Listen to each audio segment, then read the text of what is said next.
Hi everyone, and welcome to my presentation. The topic of my presentation today will be how Open BIM can achieve a seamless design and construction process. First, I would like to thank the BIM Coordinator Summit for inviting me again to present and share my experience and insights. This topic is actually in extension to my previous presentation in BIM Coordinator Summit in 2023. And I would like to carry this discussion forward based on my new learnings and research in the field of Open BIM. A little introduction about myself.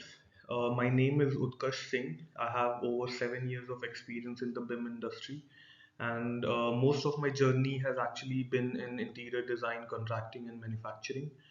Currently, I am associated with Hirsch and Bedner Associates, Dubai, specializing in delivering designs for high-end hospitality, residential, and commercial projects. I would like to mention that my role has been varied throughout my career, and I have had my experiences of a diverse set of projects using multiple softwares and experiencing how projects are carried out and delivered at different stages of design and construction process.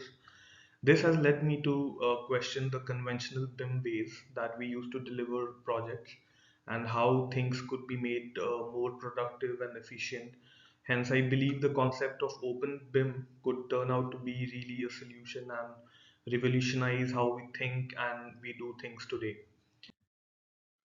So, coming back to our topic, I would like to give a brief introduction about Open BIM. So, Open BIM is a term that was introduced by Building Smart International, which is an independent organization, and it is defined as an advanced extension of BIM by improving the accessibility, usability, management, and sustainability of digital data in the built asset industry. So it supports like free collaboration and is vendor neutral, which is the most important aspect. And it resolves the interoperability between stages of projects, disciplines, and softwares. So in its advanced form, OpenBIM will be capable of reducing errors, enhance coordination, and ease the whole design, construction, and operations workflow. The major problem that the industry is facing today is different organizations and individuals prefer to use different software medium, which is completely fine. But bringing the information all together at one place, carrying forward all like always poses a question mark. Due to this inability to translate data and information seamlessly between software platforms and construction stages, we end up doing a lot of duplicate work that eventually results in huge time and cost impacts. Also, the built product and the digital information at the end of the process are far from similar due to so many spontaneous decisions that are not tracked in the information models. So to solve the problem, we need to first like clearly understand the problem. The image here on my screen is derived from a BIM book from Andrew Borman, where it shows how at each stage in the design and construction process, the digital information is created and a huge part of the information just goes to waste uh, because we might use a different software in the next stage, or simply because the information created by one organization might not be relevant enough to continue to the next stage. This loss of information has a huge impact on the efforts, time, and cost for everyone involved in the process, and this ultimately leads to underachieving and results in an inferior digital information as to what was planned at the beginning of the project.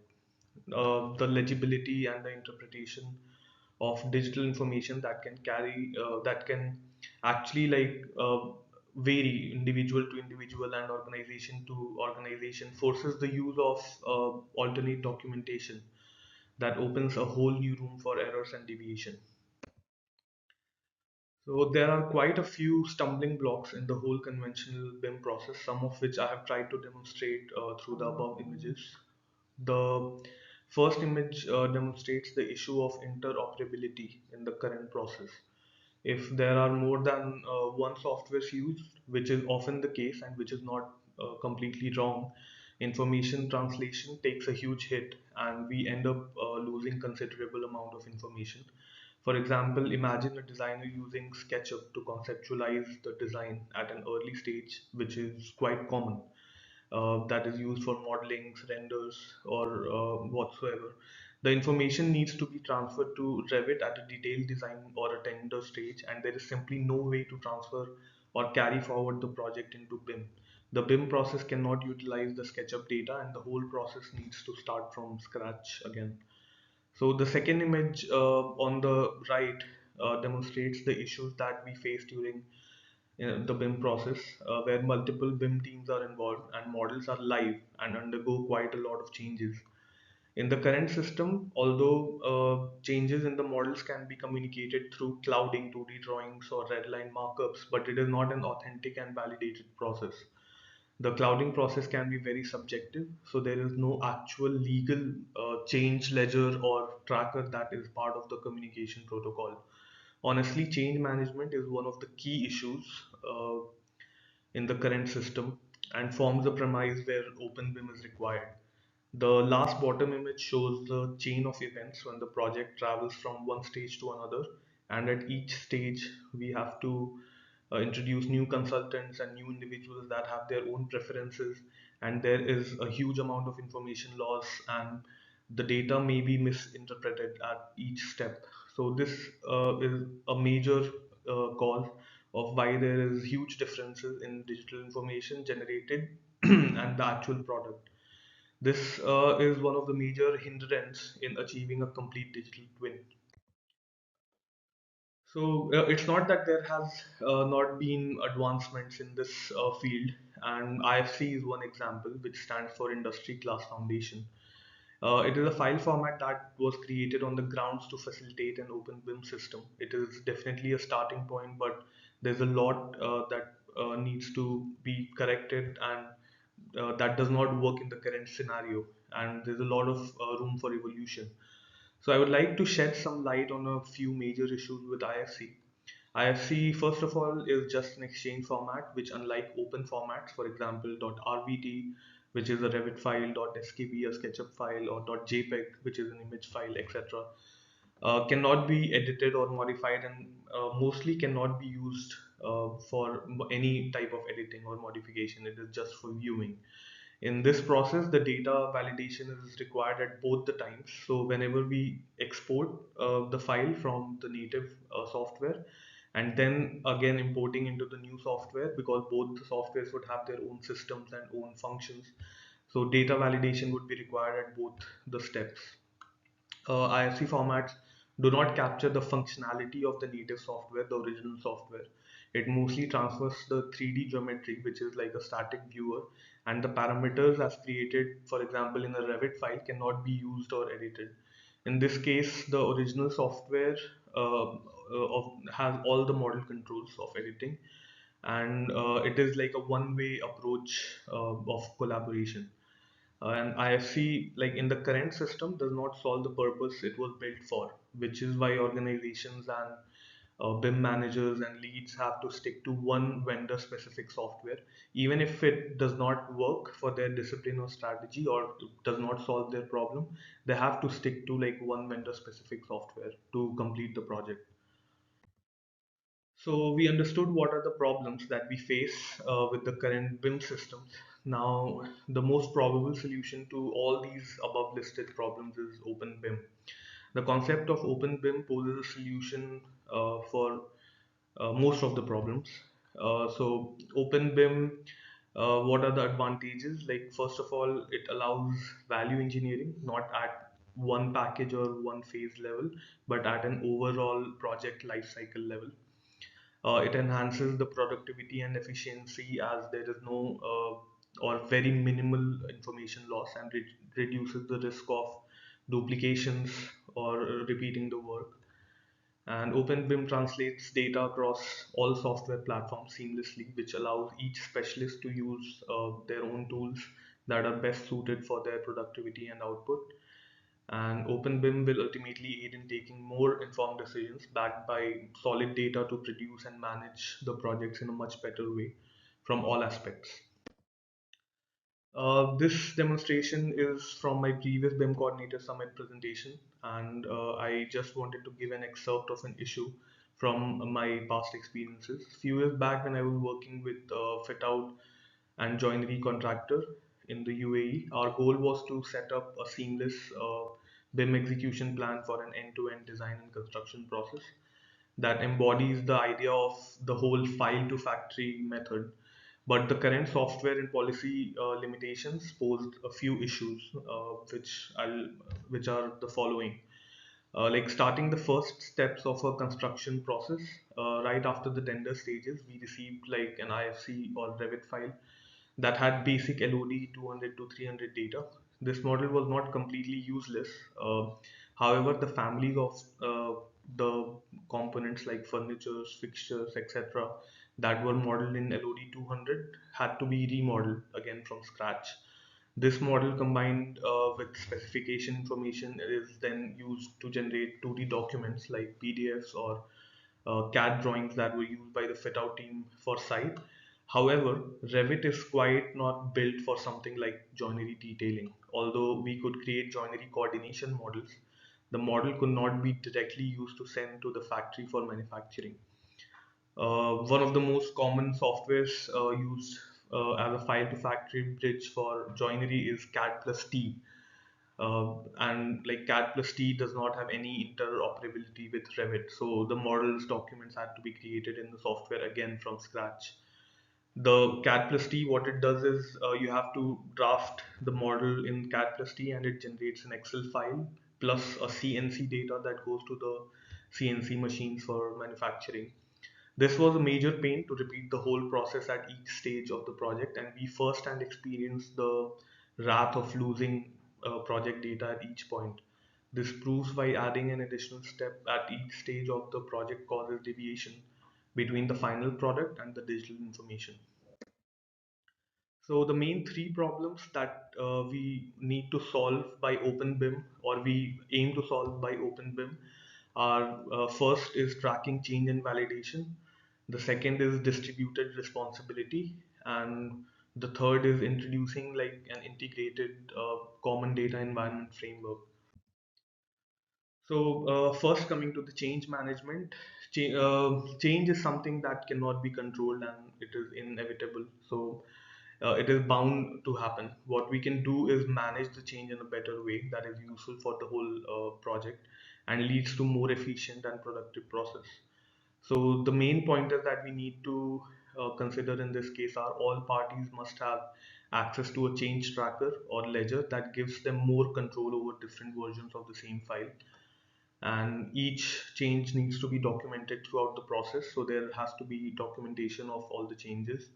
The BIM process becomes so complex that there is no authentic way to communicate the changes, and each time we share data between consultants, a lot of information is just duplicated and the changes are not addressed. So data verification and validation is important, as in today's BIM world, each component in the federated BIM model is owned by some individual. But in reality, the ownership responsibility should be shared in order to reduce a lot of to and fro of information. And the communication protocol plays a very vital role, as to each stakeholder in the project has to agree to a certain level of standard protocol of information sharing to make this whole process successful. Better change management in BIM projects will eventually lead to less data waste and accurate information that can be backed up and recovered at low costs and in a less complex manner. So as we mentioned that a lot of the elements and components that are owned by specific parties in the current system, but in reality the ownership is shared. It has to be shared. The current system creates an obstacle for other parties who do not own the element in the BIM model to coordinate and develop their own documentation in the accurate way. We can take an example of how a wall finish, for example, let's take an example of marble that is applied at certain locations in a project, has distributed ownership in the project, but actually it has to be in any one of the BIM models. It cannot be in all the BIM models, and hence it is just controlled by one individual or one organization in whose BIM model it is present. So here we see that designers who prescribe the finish have information in form of cut sheets and spec sheets in a PDF format. It goes to modelers and visualizers in form of a SketchUp file or a JPEG image. The BIM team, who is actually the sole owner of the element in the BIM models, that will ideally be passed on from one stage to another. But the BIM team is the main team that owns the element and controls all the parameters of the element in the project. The cost consultants, if they use BIM, it's fairly good. But in most projects, if cost consultants or planners do not use the BIM models themselves, so they have to carry information in an Excel file or some software that they might be using. Suppliers, for example, they have physical samples or again hard copies in PDF formats. Fit out contractor might receive the Revit data, which they might modify at some point, and the operations team or the facility management team receives the whole thing in an IFC format. So in one project for just one element, we see that how different stages and different organizations or individuals have to use the same element in different formats, and it can be controlled by only one team, the whole parameter. So if any one team in the whole process, if anyone decides to change any parameter and fails to communicate to the main BIM team who's controlling the element, the model data and the final output is going to be completely different. So therefore, there's a need for a native file format that can be used by each party, and they can edit it, modify it, and it should reflect in everyone's models. And the model sharing can be way easier. Coming to one of the main like solutions, the common data environment. So common data environment platforms have been around for quite some time now, but the issue is that they are created by specific vendors and pivot around specific file formats. They lack in integration with other softwares. An ideal common data environment should be a platform where it seamlessly integrates into as many software platforms and supports a native file format that could be compatible with most of these softwares. IFC is sort of a first step, but it needs to develop further. The common data environment should have an API or a plugin for each software used so that the imports and exports among the softwares can be controlled. And it should support like a very robust change tracking and version control. There are a few beta version conceptual proof of concept tools, for example, Strange Matter or Atom ISC, that was mentioned by the principal of HOK, Greg Schuzner. Some of these tools are really like proof of concept, but if developed further in this direction, it can actually lead to a much better like collaborative BIM process. And we hope to see more discussions that would attract some attention and development in the field of open BIM. And open BIM rapidly involves. Uh, so I hope I have given all of you something to think about and brainstorm.